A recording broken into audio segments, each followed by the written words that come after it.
Three. Hi, my name is Martina Harriet, and I'm doing a persuasive speech on prison reform.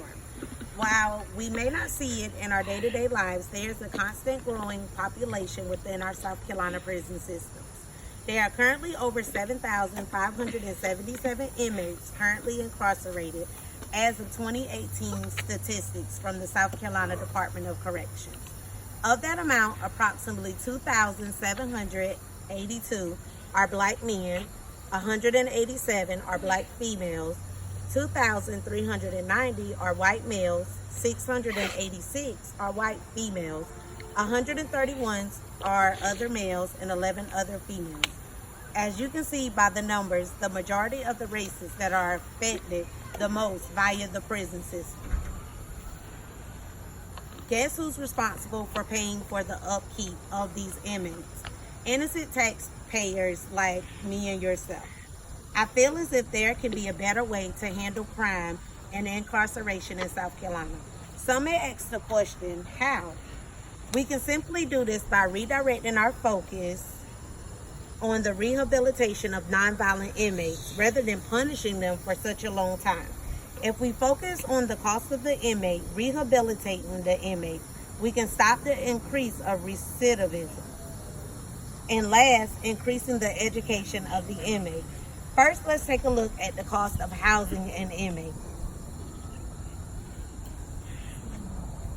The last statistic showed on an average that it costs around $60 a day to house an inmate. Our current prison system is operating at an 80 to 97 capacity, with understaffing costing approximately $17,052,179.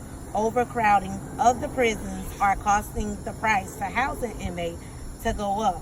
We are talking about providing the basic necessities of an inmate, such as providing soap, food, and a bunk to sleep in. This doesn't even include the mattresses and other necessities that you need. The only other issue I have with housing an inmate is the mixing of inmates with other more violent offenders, causing some of their bad habits to rub off on the other inmates. Next, I will address recidivism, which is measured by the criminal acts that result in rearrest, reconviction, or returning to prison without a new sentence. This number is still considered pretty high. South Carolina criminal conviction can limit job prospects, resulting in the denial of government benefits, privileges of voting, and owning a firearm. I believe when you are a felon that it makes it kind of hard for you to adjust back to daily living. Something as simple as finding a job is hard because you have a criminal past.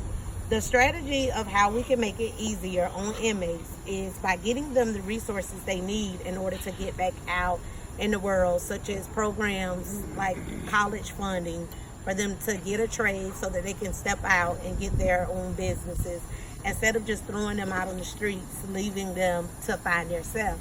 We can use prison reform to get programs that will set them up with a job upon release and provide like halfway houses so that they can transition into the real world so that they don't have to resort back to their own criminal past.